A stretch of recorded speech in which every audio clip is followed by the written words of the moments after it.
Boom! We are live, ladies and gentlemen, boys and girls.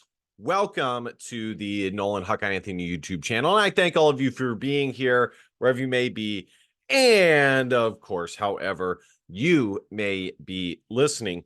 So, first and foremost, I know it's been a little while, been about a week since I've posted.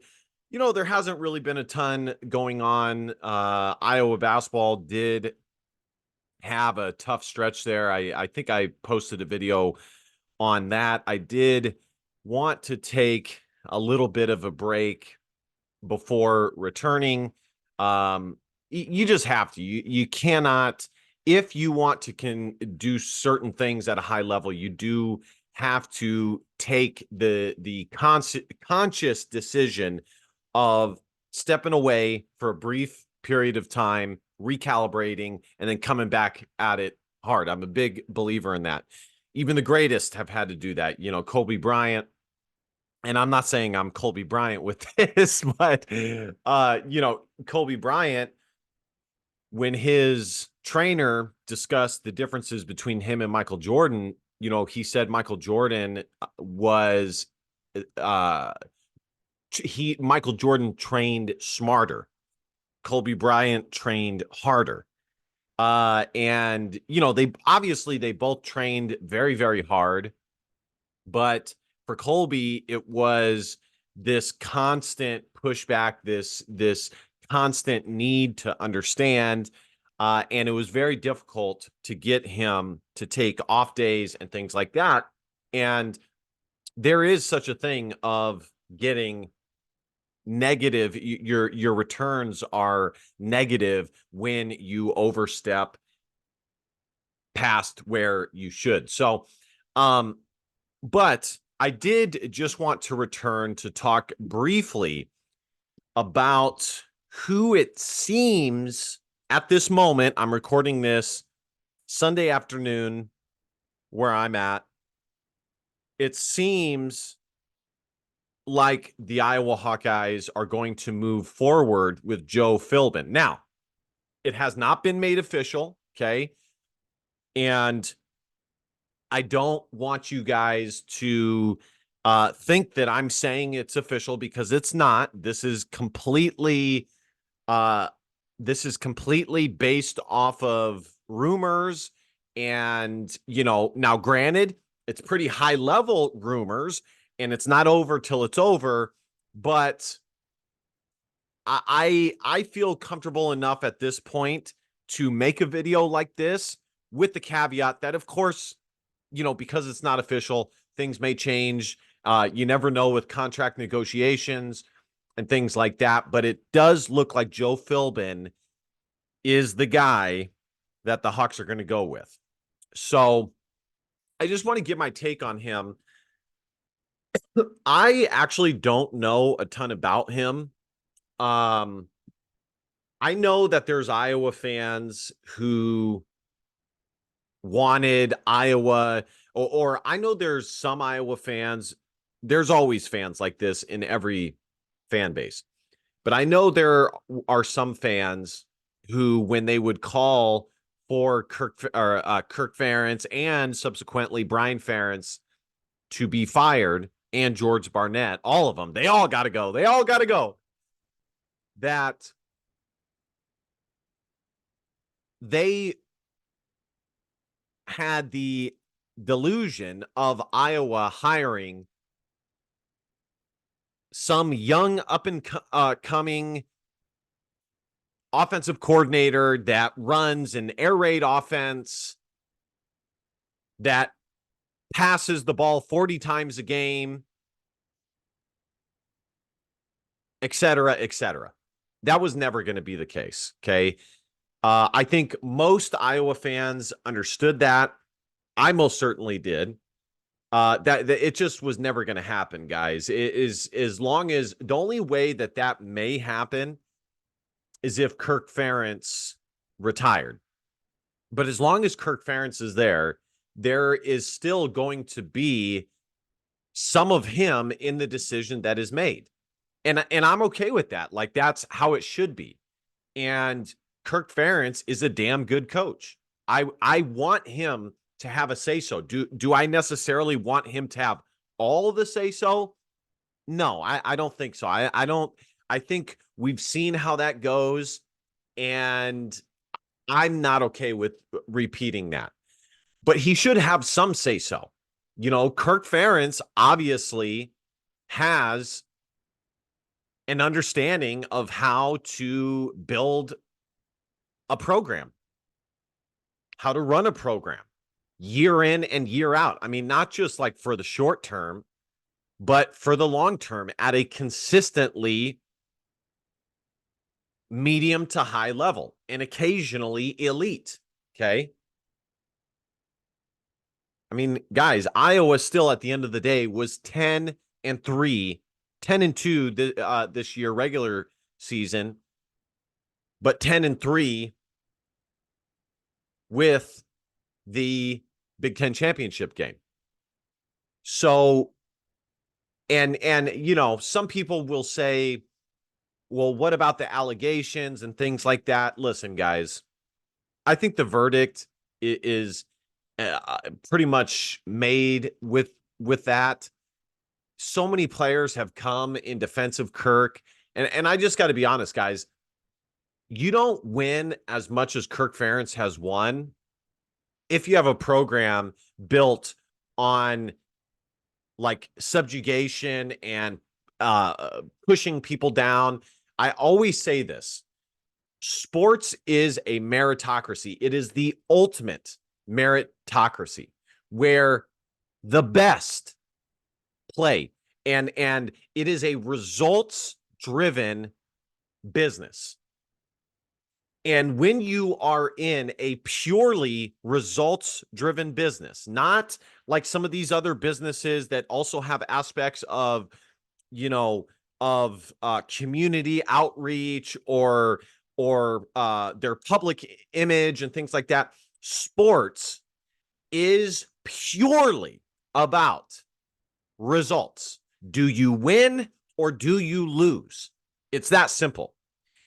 And when you're in a business like that, you do not have time to have these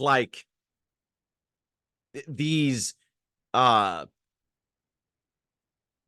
these motivations to bring down certain groups on the roster rather than others. No. You just want to win. And whoever gives you the best chance to win, you're going to play those guys. Okay. Now, is there something to be said that maybe I was not planning on taking this way, but is there something to be said? But I'm glad I did, because there is an element of the Iowa fan base when it comes to the coaching hires who, because I've seen some of the comments. I've seen people say, well, shocker, it's just another old white guy that Iowa has hired, which it could not be further from the truth. And I'll tell you why. And all you have to do is look at who's on the Iowa coaching staff to see that is utter nonsense. Matter of fact, I'll pull it up. But could you make the case that Kirk Ferentz maybe coached his players too hard and, maybe didn't have a firm grasp of the concept that some guys learn differently than others, and it's not a one size fits all.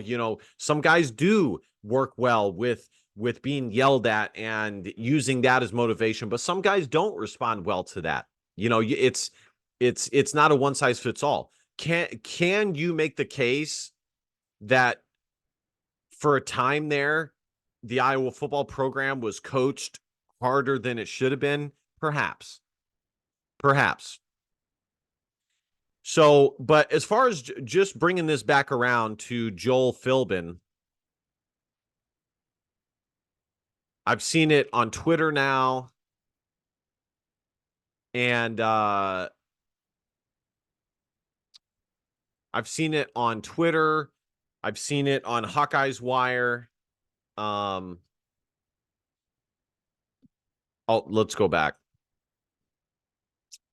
So, and on the Twitter post that I saw in the comment section, one comment that a common comment along these lines is what I just said. Well, oh, surprise, Iowa has hired an old white guy.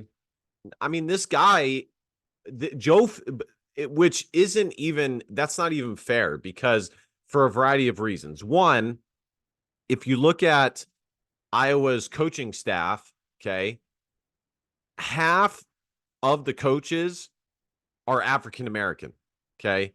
LeVar Woods, Kelvin Bell, Liddell Betts, Kelton Copeland, Abdul Hodge.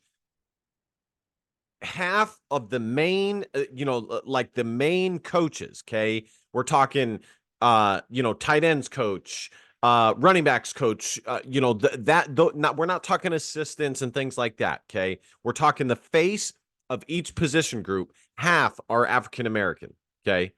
So on that side of things, it's pure nonsense. And then secondly, if I just take a look here, okay, Philbin coached in the NFL. Okay. He was a head coach in the NFL. Okay. Now, how successful he was, who knows? Okay. Well, I guess we do know. Why he got that job, and the entirety of the motivations behind it. Again, I don't like playing that game. The bottom line is sports is a meritocracy. Okay. Joe Philbin look at his coaching resume. Okay. You cannot tell me that there was not some merit for him getting a head coaching job. Okay. The guy has been everywhere as a coach. Let's see. Iowa, offensive line coach. Okay. Harvard, offensive coordinator and offensive line coach. Iowa, offensive line coach. And I like a lot that Joe Philbin has offensive line experience, because, to tell you the truth, George Barnett is not getting the job done. I think George Barnett has recruited fairly well. And yes, there has been some swing and misses.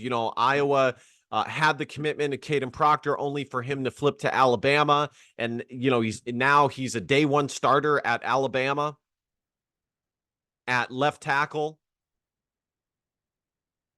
One of the highest rated offensive tackles Iowa has landed in David Davidkov had a career-ending injury and has never played football collegiately at all.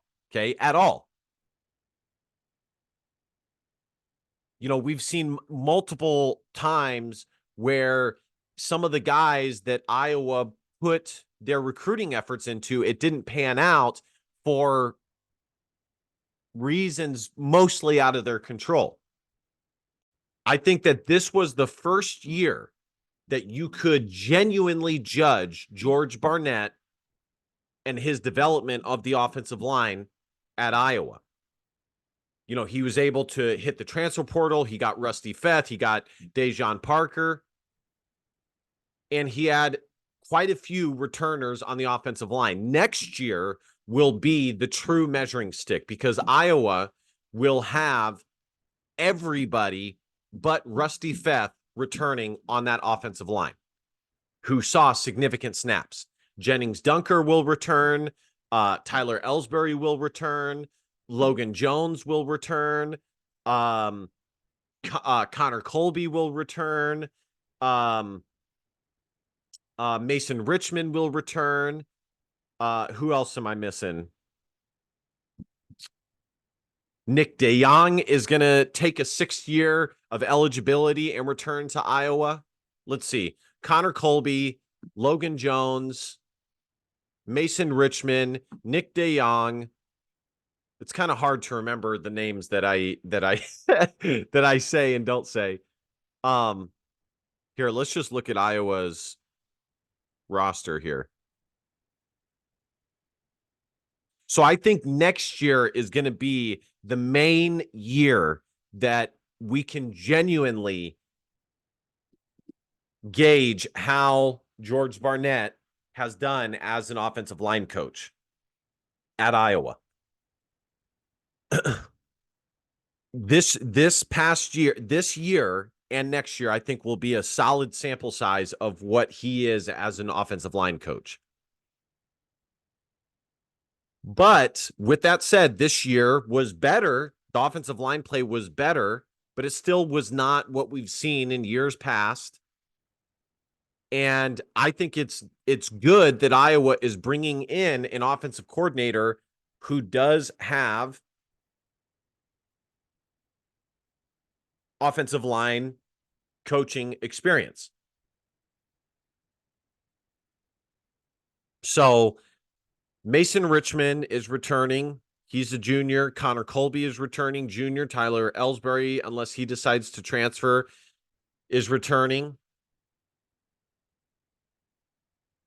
Jack Dotzler is returning, and he'll be better. He was only a redshirt freshman this year. I actually really like him and think he has a ton of upside. Bo Stevens, Jennings Dunker, Logan Jones. Yes, Rusty Feth is leaving, but that's it. Nick DeYoung. I mean, pretty much the entire offensive line is returning next year for Iowa. So, but just to wrap this up, guys, my initial thoughts on Joe Philbin, and I don't want to get into it too much because just in case it doesn't happen, and of course, I want to do a proper reaction video. I'm just kind of spitballing here my initial thoughts on Joe Philbin. Yeah, look at this, guys. Mason Richmond back, Jack Dotzler back. I even think Jeremy Chaplin is coming back. Connor Colby is back. Jennings Dunker. I mean, all of them, guys. I think Bo Stevens got hurt. But, you know, that's a lot of talent returning on the offensive line. I would really like for Bo Stevens to return. He has a ton of athleticism, and I think he has a ton of upside. So, you know, we will really be able to judge George Barnett as an offensive line coach after this upcoming year. And I think after this upcoming year, that will be the time that Iowa needs to do a legitimate reflection on whether he should stay or Iowa should find a new offensive line coach. Iowa offensive line coach, 1999 to 2002, which, you know, Iowa had some of their best running backs and offensive linemen during that time frame. Okay.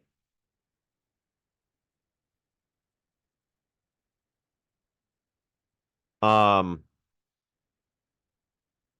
I always forget when Kirk Ferentz started at Iowa.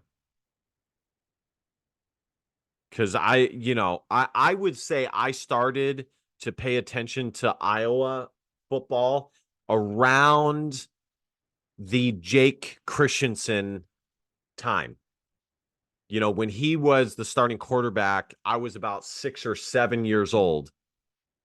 And you know, the main years that I really, really, really started following Iowa Hawkeye football was when Ricky Stanzi took over.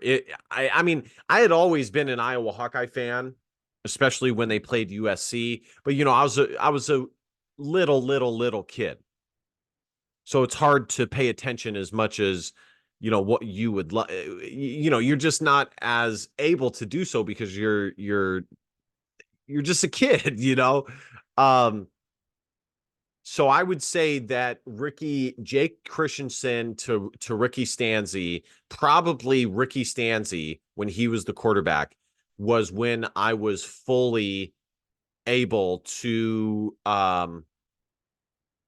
no, that's not true. Drew Tate then Jake Christensen to Ricky like that time frame, I know that does span a couple of years, was when I was able to really start paying attention to Iowa sports, and really started my fandom and actually understood what I was watching. So he's been at Iowa. Obviously, he started in 1999. So Joe Philbin was on his first couple of teams. So let's go back. So yeah, guys, they had some amazing running backs and running games during that time frame. He went to Green Bay as a assistant offensive line coach. Then he was a tight ends coach, assistant offensive line coach, offensive line coach, offensive coordinator for the Green Bay Packers 2007 to 2011. That's not bad. He's been an offensive coordinator in the NFL. Not bad at all. I'll tell you what, guys, Brian Ferentz didn't have that resume. I'll tell you that right now.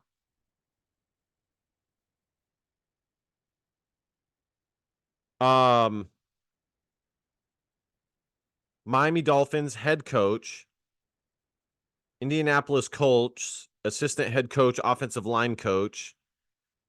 Then he was offensive coordinator again for the Packers, interim head coach in. Holy crap, he was a head coach for the Packers. I know it was interim, but offensive line coach for the Cowboys. And then he was a offensive analyst for Ohio State. So basically, I would say that Joe Philbin is at the downward trajectory of his coaching career. I mean, the guy is 62 years old, but he has a pretty solid resume, guys. And I think that this works for both parties involved. I think for Iowa, they're going to get a guy who knows the Iowa Hawkeye. So this is my final take, guys. And then we're going to wrap up. And of course, I'll make another video once they actually announce this. But I think that this works for all parties involved. I think for Iowa, they get a guy who knows the Iowa Hawkeye way, has trust already, as Kirk Ferentz has coached with him, has been a part of some of his really good football teams. And for Iowa, the hope is that they actually get a guy who can make their offense better, make their offensive line better, make their scheme better, make their system better, make their quarterbacks better. I mean, that's the main thing. And I think there's evidence to suggest that he can do that. Honestly, the guy from what we just saw has been at some pretty nice stops. Okay. And for Philbin, I would say at 62, he probably is in the bottom side of his career. And I think that this is a really nice, this really works for him, because if you're in the back end of your coaching career, and it's going to be a really hard or really, really difficult shot of getting a major head coaching position at a Power 5 school or in the NFL, being at Iowa and making $500,000 a year is not bad. And being one of the more important coaches on the team is not bad.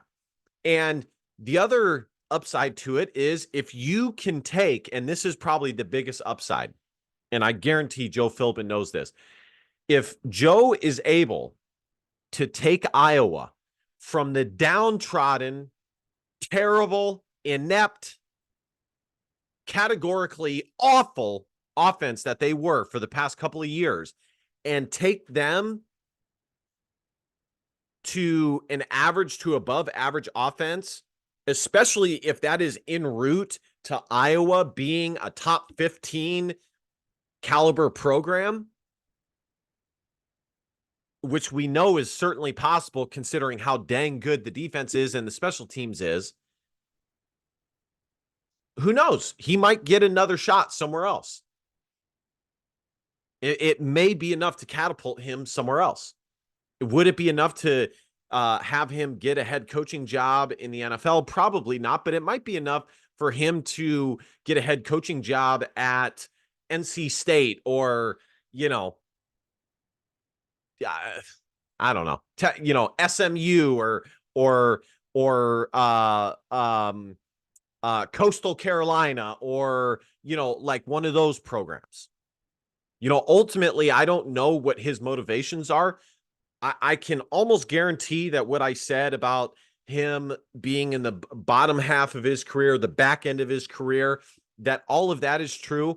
I'm saying I don't know if he has any desires of being a head coach again, because and if he doesn't, that's fine too. I'm just saying that if he does, that this position definitely does, it would provide an opportunity to put something on your resume that not a lot of people have, because it's one thing to take Ohio State's offense and continue their amazing offensive success at Ohio State with the type of talent that they have. It's another to go to Iowa and take their awful, atrocious, god-awful, measly offensive production unit to a decent unit.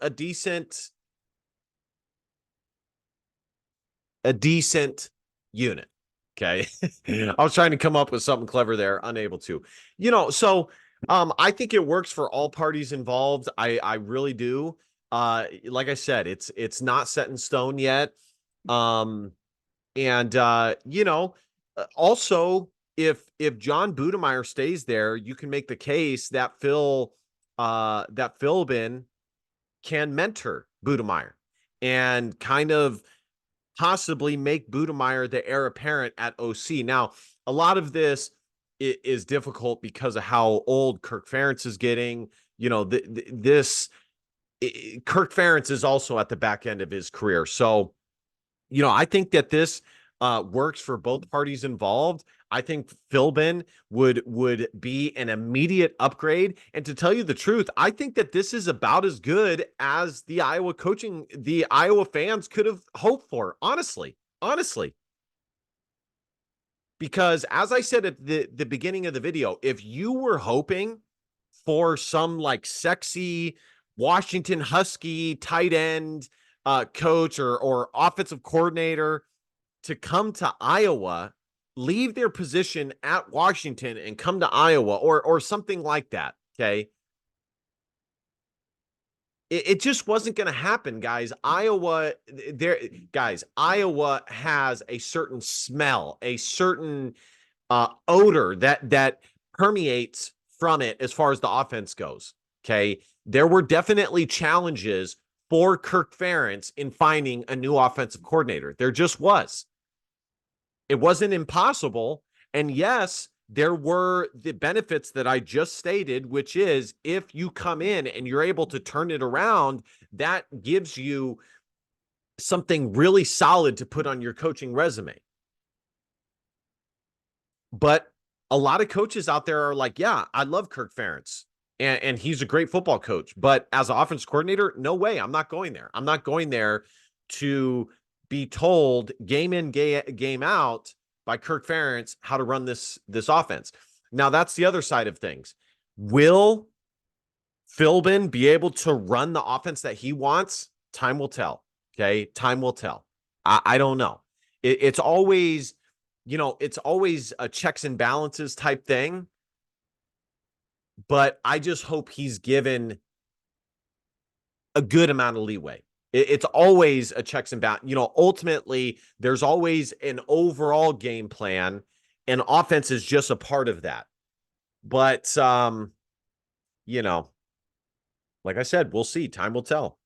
Time will tell. So I like it, guys. I think this is about as good as Iowa could have gotten. You know, Scott Frost's name was being thrown around, and I like that Iowa interviewed Scott Frost. I think that shows that Kirk Ferentz was willing to have an open mind and hear people out. But, you know, aside from like a major project or aside from a no-name shot in the dark, or aside from a guy like Scott Frost, where categorically the way that they see a football program does not mend well, and you'd have to give up, you know, you'd have to give up how you envision the team broadly speaking in order to placate what he would bring offensively. And, you know, usually it's not worth it. You know, and plus Scott Frost also has other issues that, you know, personal issues and things like that, that would have to be ironed out. So aside from all of that, it's not as easy as you guys think to find a guy who has, you know, where you can justify the hiring of him through his resume. He's also a good fit for the program culturally. You know, he's not going to get into trouble. He's not going to, you know, provide you with scandals on your football team. Okay, that's just not how Iowa does things. So I like this. I hope Iowa does hire him. You know, it's still not set in stone. Time will tell. And you know, let me know what you guys think in the comment section about Joe Philbin. You know, I know there's some Iowa fans who, no matter who is hired, doesn't think things will change. And I understand that because, of course, Kirk Ferentz is still here. But very curious what you guys have to say. At the very least, like, comment, share. If you guys want to donate to the channel, you guys absolutely can. And last but not least, DBAP, don't be a pussy will on facts or feelings, because your feelings just don't matter. Love you guys. Let me know what you guys think about the new camera. See you guys next time. Go Hawks. Bye-bye.